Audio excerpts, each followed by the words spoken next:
Welcome to Massive Passive Cash Flow, the podcast that guides professionals to financial prosperity. Join our community and let's start building your wealth. Here's your host, Gary Wilson.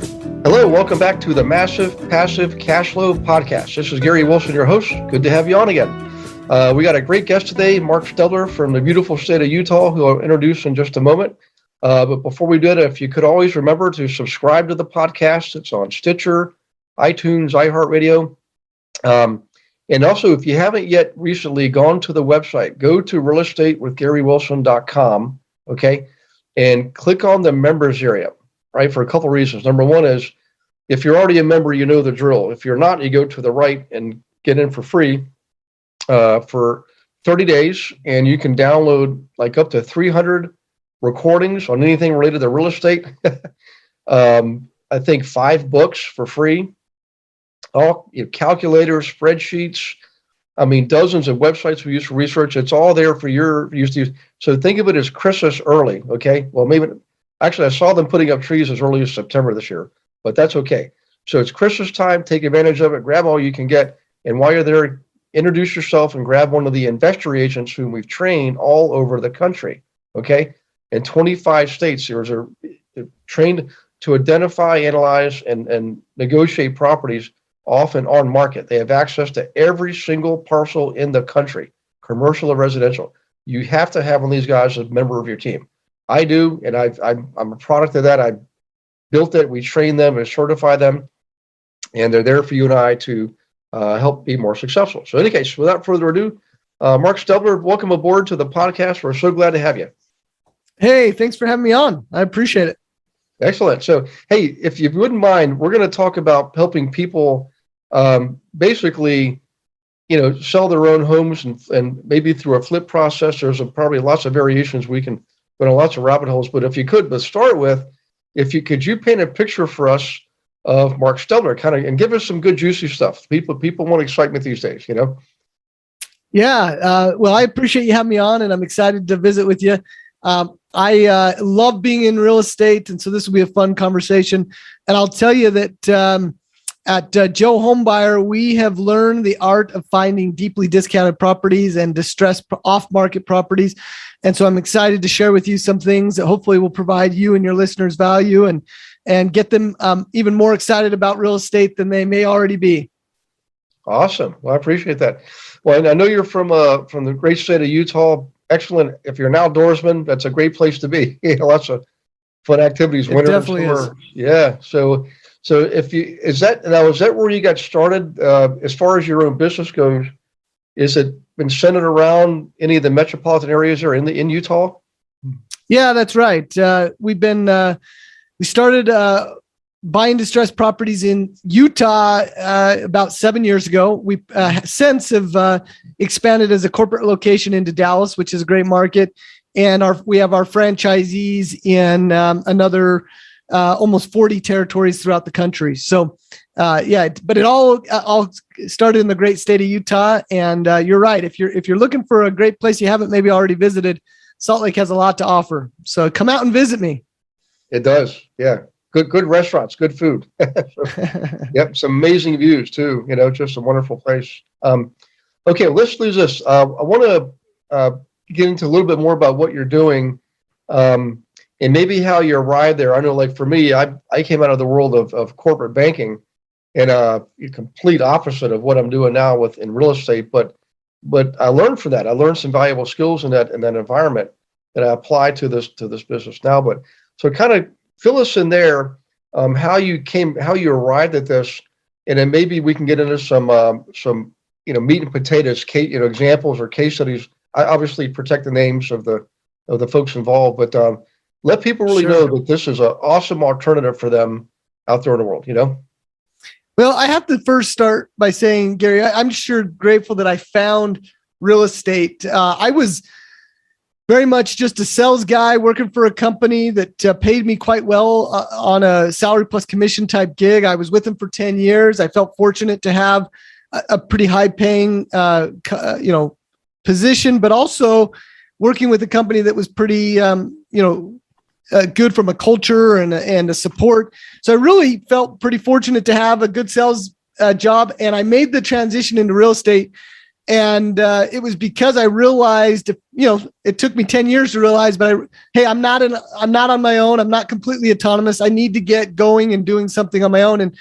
And fortunate that I found the value that I did in real estate. And I started in wholesaling. Again, the idea of selling the purchase contract that you put together with the seller to an end buyer and making a spread on what's called an assignment. So that's where I started in real estate. And very quickly, I realized that these assignments of contracts could be extremely lucrative, and that real estate is a unique industry, that it provides some unique returns and can generate wealth in not a lot of effort, not a lot of precision. It definitely requires all that, but done correctly, it's amazing how efficient you can do some pretty special things in real estate. Just a few years ago, we were able to do that. That's how Joe Homebuyer was born. We exploded in Utah, realized we were getting great market share, and that there was just a ton of opportunity to expand into other markets. And just feel fortunate to have found real estate. I'm telling you, it's one of the best vehicles from a business perspective. You don't have to have a bunch of hires like pimple-faced teenagers, flipping burgers for you. You don't have to, even have a brick and mortar location the way that our model works. And it can be a pretty modest size operation, but yet you can drive some pretty incredible revenue. And so again, I attribute a lot of that to real estate being just a unique and special industry. And then obviously we've made a mission at Joe Homebuyer to create a system that franchisees could buy so that they're tapping into the best practices and saving themselves a lot of time and energy and cutting out all the brain damage of trying to start a business. Yeah. Yep. That's good stuff there. I know exactly what you're talking about. So fill us in then. What for Joe Homebuyer? Can you give us an example, like almost like maybe a case study? Yeah, of course. So we actually had a lady call us up the other day who is a caregiver for her mom. Her mom, unfortunately, is of bad health and needed to be moved to a care facility. And she's been taking care of her mom and supporting her, with all aspects, including just general care. And she got to a point where, she couldn't do it anymore. And she knew that it was best for her mom to get professional care on a 24-hour basis. So it became time to sell her mom's home. The problem is her mom's home was really dated and distressed in nature. Not unsafe or, I'm not trying to paint a picture that it was a teardown by any means, but it was definitely old, dated. So here, you have the daughter of a aging parent that needs to go into a care facility, and she has to make a calculated decision. What's going to be the best way, most efficient way to transition out of this property? But there was a few other things. She didn't have a ton of cash to move her mom's belongings or put them in a storage unit. Linda didn't have a ton of experience in terms of trying to sell a home and having to, and the biggest issue, Gary, that I think some listeners will appreciate, her mom was really sensitive to the idea of having traffic through the property. So the idea of listing it and showing it and having to get her mom out of the house every time, it just wasn't a practical way to go. And so she called us and a few companies that offer, quick, convenient transactions for purchases. And we were able to differentiate ourselves through the Joe way by providing not just a fair price, but separating ourselves from the competition in terms of the other things we were able to provide her and her family. She needed, 2-3 weeks in the home after closing. She needed a little bit cash as quickly as could be so that she could put a deposit down at the care center. She needed help with that U-Haul to move stuff and a storage unit to put things in. And she wanted to be able to leave junk in the home that she or her mom didn't want anymore.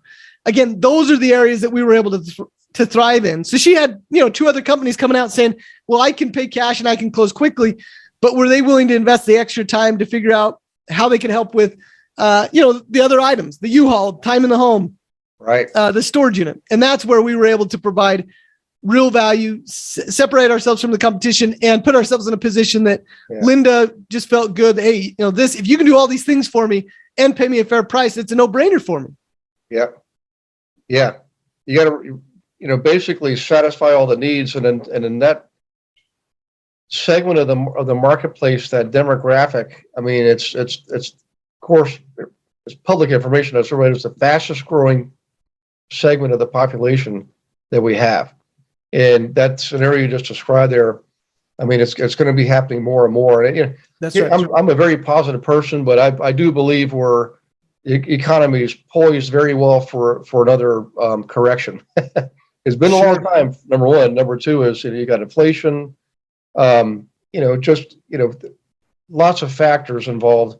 And economics 101 says, you know what, we're going to have a correction. It's a mathematical story. Not anything to be worried about. It's just part of the natural flow of the economy. That's right. So just what it is. But providing a service like that, the thing I liked about it is absolutely it's service based. You're not coming in with a narrow-minded view of, I just want to, make it a good deal, win-win. As she or he moves on, I move on, do my thing, whatever I'm going to do with the property. Here, you're really helping them take that next step by eliminating the burdens of things like, what are they going to do with all this, the lifetime of pictures, and they kept all the letters that their grandfather wrote them when they were in the service. I mean, stuff like that is real world stuff, That's right. That's exactly people, right. Yeah, people don't want to get rid of it. So it's meaningful for them, and they want to pass it on. So now going forward, are these houses, like, for me, of course, I'm an investor, that's what we're all about. We invest, and we do some pretty neat projects, things that involve community things. Some properties we actually flip in the public service to be used for, all kinds of situations. People recovering addicts, battered women with children, escape an abusive relationship, things like that. For the most part, though, we're generally looking to turn that property back over and either rent it out, flip it, wholesale it. You could be a lender. You could be the lender for somebody wanting to buy the house, right? That's right.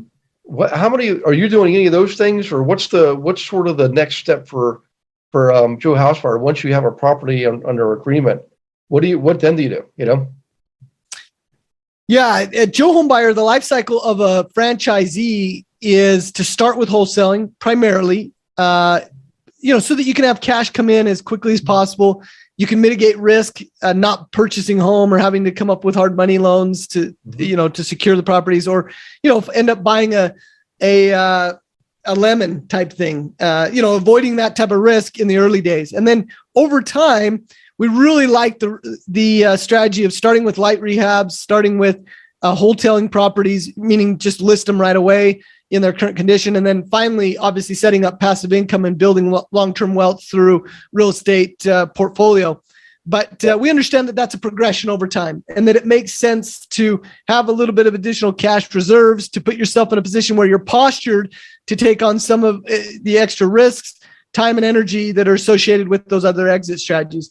But we have franchisees, Gary, that are doing, right out the gate, they take on some of these other projects because they're sound financially, they have a good team, and they're doing some pretty special things. But as a rule, you're going to want to do some of the activities are going to be to mitigate the risk and to keep, leveraging yourself as little as possible. And that's what we help with, our franchise do, is help navigate, what's going to be the best steps and the roadmap they should take to put themselves on the right track for success long-term. But, that's the beautiful thing about real estate is there's so many ways to make money. Yep. And, you really have to consider what it can do for you long-term. And so we feel like that's an obligation of ours to help encourage our franchisees to invest in things long-term as well, so that, they have the value of real estate paying them, in that form of passive income. Yeah. Well, I love that. So let's talk about areas now. I know, I use certain websites to tell me where money's leaving, where money's going to, where population's leaving, and they're often one and the same, but sometimes not.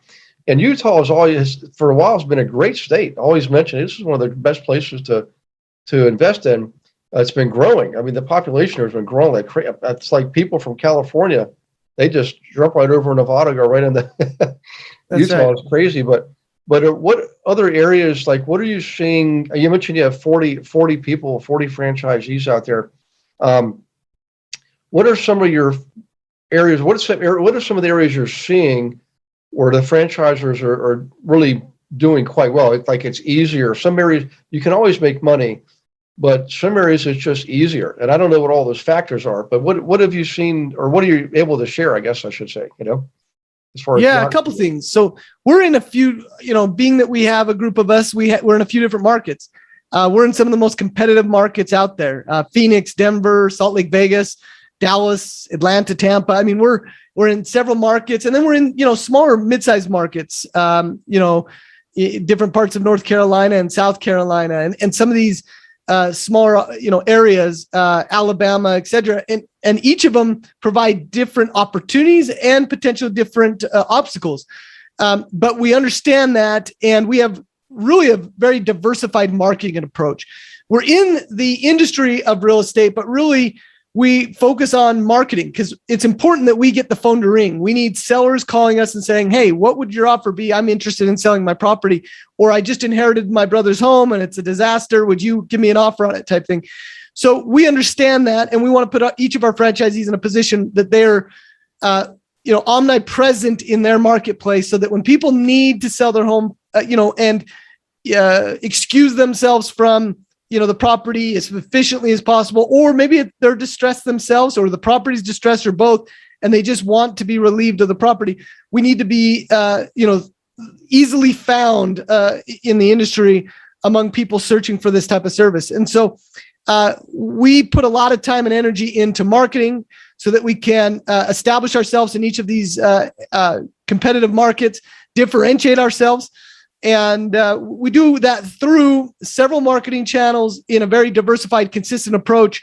And it's worked really well. And it's exciting to see the franchisees get results in mid-sized, small, and even large markets that are very competitive. I mean, I had a gentleman ask me this morning, he said, can you even find distressed properties in a market this good?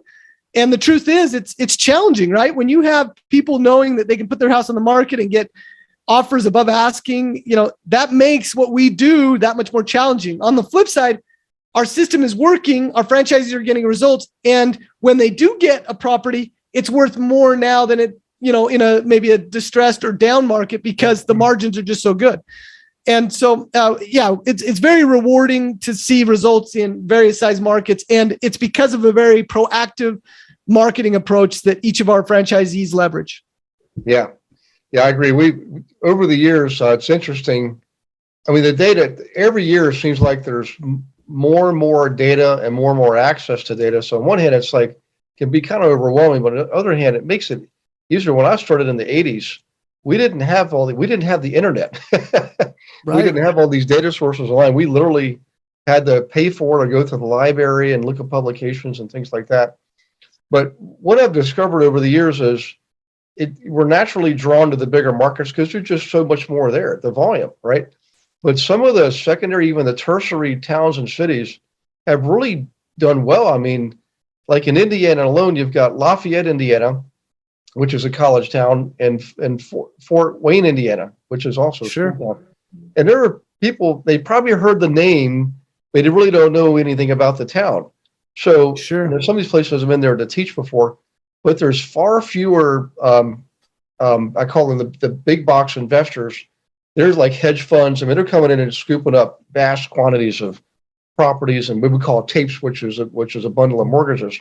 But they're not really doing that in the tertiary cities and towns, and they're great communities, great places to raise families, and the cost of living is easier. That's right. And it's almost easier to find deals there. So it's kind of interesting how that works out. But timing wise, this is another great subject.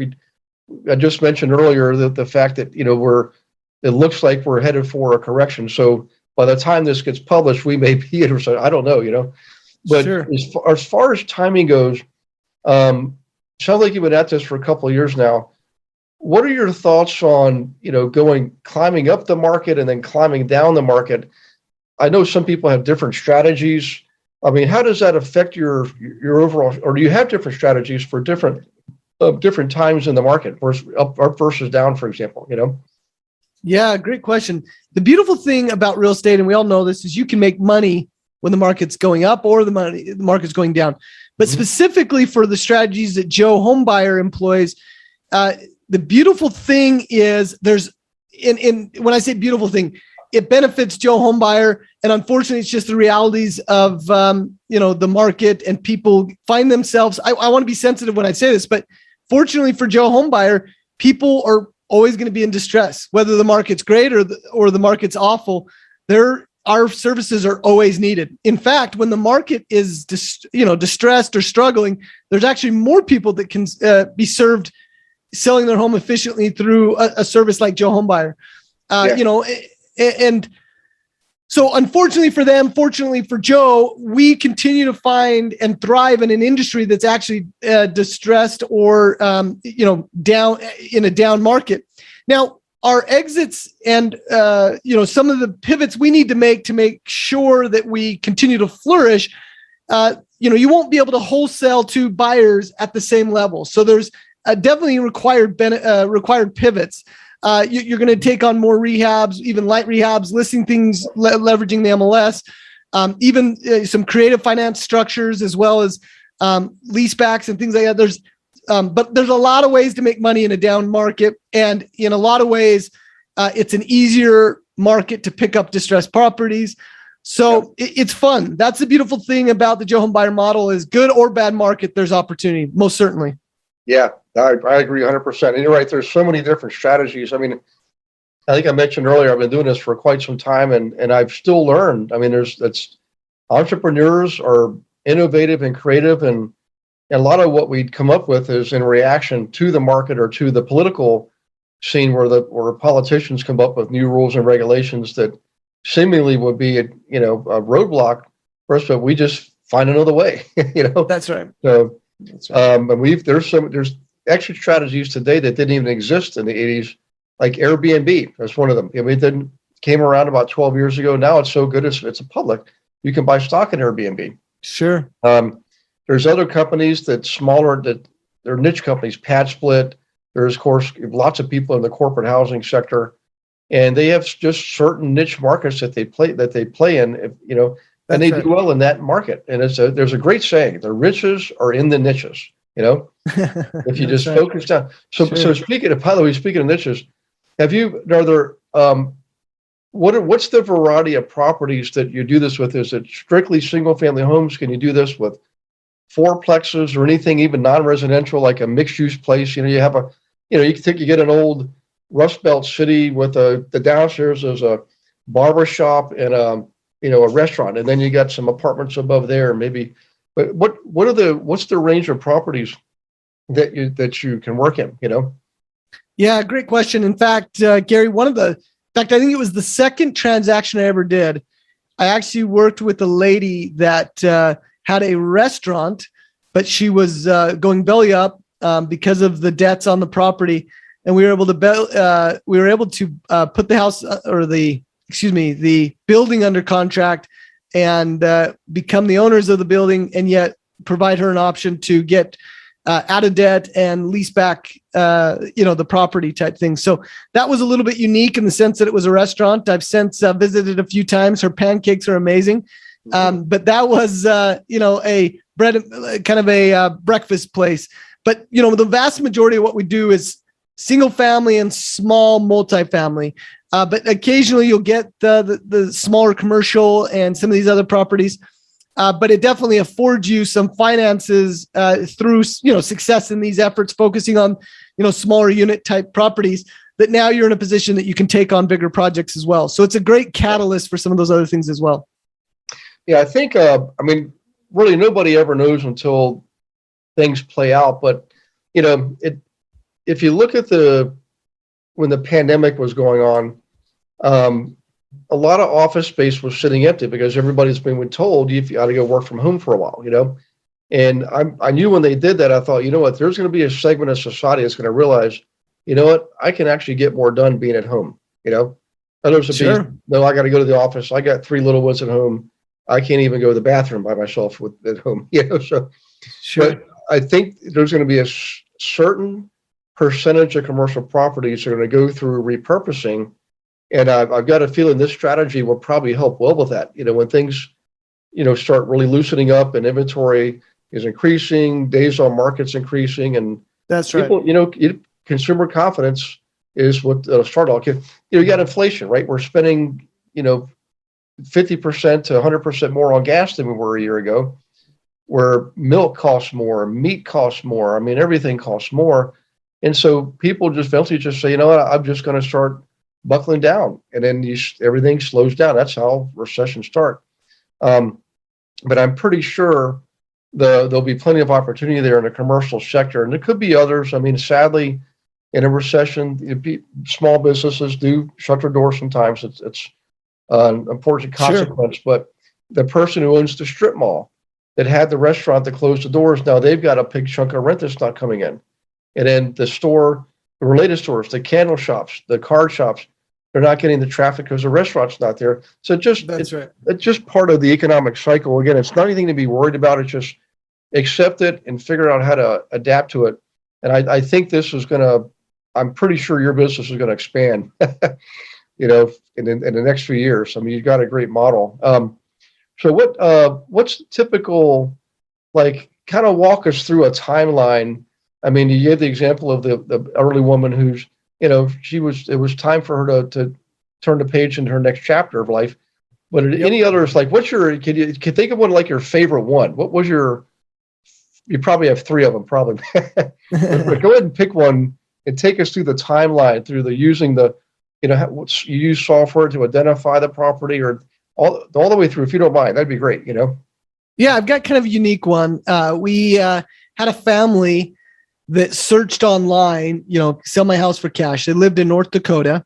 Their home was in Salt Lake, and it was being rented. So they had a tenant in the property, and they called us on a Saturday. They filled out a web form and then called the phone number on the website and basically reached out and said, "Hey, we are looking to sell this property. We know that it needs to be updated and it's not necessarily in a condition to put on the market. So I'd like to see if you'd have interest in making an offer." And for them, they weren't, a rich family or anything, but they were, they were fine. But, they also wanted to make sure they got a fair price for the property. And they understood that the time and energy of rehabbing it, being out of state and some of those things, were not overly attractive, having to monkey with some of those things. And so our company can move very, very quickly. For them, it was about a 7 to 10 day close, if I recall correctly. And, so we got out there immediately within a day or so, or and sometimes we'll go same day. We check out the property. Obviously we had the tenants let us in. We toured the property, and then we're immediately in touch with them about, all right, what is it going to take to move this forward? Let's set a closing date and get this done. Well, for them, they wanted that fair price. We got that secured and ready to go. We solidified that. But there was a major thing that before we put pencil to paper type thing, they said, well, hey, my Hummer, the property, the Hummer in that garage there, and it was one of those old school Hummers, one of the first edition, several years old. And he says, look, I use that Hummer to go to, if I remember correctly, Gary, what he said, he drove all the way to the south tip of South America in that thing. Wow. And so it had some nostalgic value to him. And for him, he said, look, I've got to figure out this Hummer and how I'm going to get it home to North Carolina before I sell the house. And I said, well, hold on. If we're close and we're moving things along, what are the chances we can help you tackle the concern with the Hummer? So we actually agreed and shipped the Hummer and organized that as part of the agreement. And we shipped the Hummer to North Carolina, and we're able to settle on a fair price and get things crafted and ready to move forward with the seller. But the reason that one came to mind is because we were able to be very timely. We were able to put their mind at rest relative to having to sell the property, find a buyer, having a bunch of people come through the home to disturb their tenant. We were able to give the tenant about 30 days after closing. So it was just one of those, we just really thrive in a place where the sellers want to pick their closing day. They don't want to touch the home. They want to leave things. And, oh, by the way, if they need to ship their Hummer from Salt Lake to North Dakota, we can help with that too. So we have a good time just providing some unique value that, the traditional real estate transaction doesn't generally afford. And that's okay. It's just, that's the difference, is we pride ourselves in finding creative ways to improve the families' lives that we're working with. And, obviously our goal is to make money in real estate and a lot of it, but providing some pretty creative solutions for their needs along the way. Yeah. Well, I love it. That's a great way to wrap that up, what you just said there. And I know we're getting probably short on time here. So I recognize everybody listening. It's probably, you're getting back to the office, getting back from lunch, and we appreciate your time. But how can people who are interested in this, or they may know somebody who's interested in taking advantage of this, whether as a franchisee or as a consumer, how do they get started? Website, free brochure, anything like that, Mark? If you don't mind sharing, that would be great. Yeah, I'd love to connect with you if you're interested in all in real estate or just trying to get your feet wet and starting in the investing world. Reach out to me on LinkedIn. You can find me, Mark Stubler, on LinkedIn. And you can also find me at Joe Homebuyer Franchising.com. So we could have a free consultation, just hop on a call, talk ideas. Myself or someone on my team is happy to engage with you, talk about real estate, talk with you about the franchise opportunity. If you're a business professional and you're ready to be an entrepreneur, ready to get into real estate, and you've decided that, hey, I'd like to have the system boxed up nicely for me. I'd like to tap into a proven system and not have to reinvent the wheel. That's what Joe Homebuyer is. That's what the franchise is. So you can find us at joehomebuyerfranchising.com. Okay. joehomebuyerfranchising.com, and then LinkedIn, Mark Stubler. So that's Stubler, as it's Mark with a K at the end, not a C. So that's right. In any case, hey, Mark, really, thanks again for doing this. This is a very unique and great subject too. I mean, we've had a lot of people on over the years, but you're the first for this one. So congratulations. Hey, thanks for having me, Gary. Yeah, it's good to do it. We'll do this again sometime too. And for everyone listening, thank you again. Please be sure when you listen to this, leave a review for Mark's podcast. Okay. He's a good guy with a good product and serves 40 different communities right now and growing. So appreciate your support there. Also, visit the website, right? By the way, there was another website. Hang on one second here. Just joehomebuyer.com. Okay. And then the franchising one. Yeah, you'll get the best of both worlds if you go to joehomebuyerfranchising.com. Yep, thank you. I got you. Yep. Okay. Sorry, just doing a little bit of a check there. And also go to the realestatewithgarywilson.com website. Get some free goodies in the members area and connect with a certified investor agent. This is right up their alley. We do off market, on market, all over the country in 25 states. And they've got the tools or strategies to help you participate in exactly this type of thing. So you guys take care of yourselves. God bless you and your families, and we'll see you on the next podcast. Bye-bye. Thanks for listening to this episode of Massive Passive Cash Flow. Be sure to go to realestatewithgarywilson.com to join our community and start building wealth today.